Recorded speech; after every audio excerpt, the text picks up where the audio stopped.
Hi folks. Well, I guess I'm working back up in the garage again. Here, let's do the intros and then we'll talk. So, it's about 2:45, December 28th, Saturday, 43 degrees according to that one, 43 and a half. That one says 47. And for our friends elsewhere in the world, specifically in Canada, but everywhere, we're looking at about 8 degrees centigrade. So it's a beautiful day here in the Hudson Valley, nice and sunny. Today is a beautiful, clear, sunny day. Tomorrow is going to be warm, not as warm as today, but rainy. And then the cold comes back. We're going to have days where it's going to be like 10, 15, 20 degrees, 5, 10 degrees at night, 20, 25 during the day, which, I don't know, what does that correlate to? It correlates to minus for centigrade. Anyhow, so I got this rig started. What was wrong? It turns out it was a grounding issue. It had an intermittent spark. So what I did was, excuse all the panting and all, it's been a while since I've moved. I took the lugs off the coil, this one here, right? You can see that lug, and the lug off the coil on the other side that you won't see because I broke it. It was stupid of me. It was tight, so I kept going back and forth and back and forth, and I didn't want to lubricate it because I'm trying to clean up the grounds. So I thought back and forth would be enough, and it turns out I snapped the bolt off just before it came out. So a bit of a schmuck situation going on there. But what I did was I ran a wire from the case and I wrapped it around good. And then what I started doing is I started putting the wire harness ground in between the coil and the body, in between the coil and the chassis. And I also put this between the coil and chassis, and I scraped the heck out of the lug, I scraped the heck out of the chassis, and I got it all fired up. So this thing hasn't run in years. Obviously I put my patented China carb on it with the gas tank, so I don't have to think about that. And I fixed the ground, and she fired up. It was this bike that I was thinking of trying out the whole new electronic ignition system on. It might still be this bike, but it won't be a necessity. It'll be just something I do. My postman, how could I say this in a way that there are good postmen out there, and I have some good postmen, but my regular postman, I hate to use these words, he just sucks. The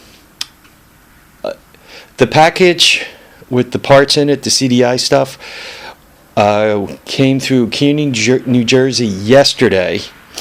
It was on his truck for delivery at 9 o'clock this morning, and he didn't deliver it. Why didn't he deliver it? Because he wasn't in the mood to go down the driveway, or he wasn't in the mood to put it in the box, or he just wasn't in the mood. And a lot of times it'll say this. I'll check the postal delivery. It'll say that it was delivered. And what will happen is it'll show up on Monday when somebody other than him actually delivers the package. Very, very common. Very, very common problem with him. I don't know what it is.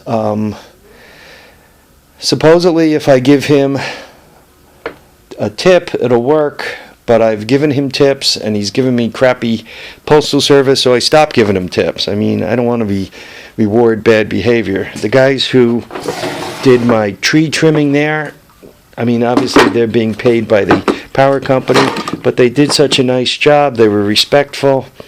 They came all the way down from Potsdam. I'm amazed we don't have people around here who could trim trees, that they got to bring down a crew from Potsdam who they keep up. They spend 4 days down, I guess 4 10-hour days. And they get one travel day, or They get one travel day and 4 10 hours.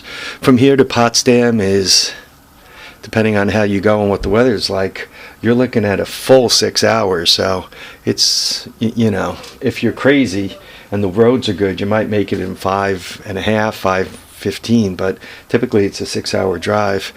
In the winter, you have to deal with the snow. In the summer, you have to deal with the road construction, so you can't ever get to Potsdam all that quick. And if you look on the map to where Potsdam is, you got Watertown to the right, and you got Plattsburgh to the left, and right there in the middle of nothing is Potsdam. They are truly located in a, I mean, it's a wonderful place. I went to college there, but it's a place that if you got to get to, it's really located nowhere. So, let me get back to this bike. This bike was, remember, it was the one that, let's pretend that you bought this piece of crap from out behind somebody's barn, and what do? Well, you bring it in, I put the China carb on it, I got the electrical system working, I got it fired up, so where are we? We still kind of need tires. I did not put it in gear and try to do anything with it, because I'm about at the end of my ability to stand and do this for the rest of the day, so I kind of have to stop and go inside and rest a little bit. I also got the physical therapist coming today, and she's going to ask what I did to myself, so I have to go and put a good face on.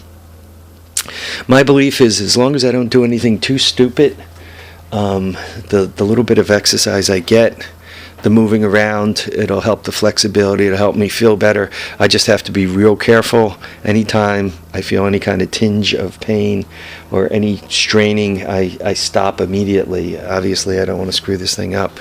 For 2 weeks out from surgery, I am thrilled to death that I'm back up here working. Okay, folks, I got to run. Live, love, and have a great time. Take care of yourself. We'll see you on the next episode of The Horde. Till then, remember, tires down, handlebars up. Folks, thanks for watching. Thanks for subscribing. Thanks for commenting. We'll see you all soon. Bye now.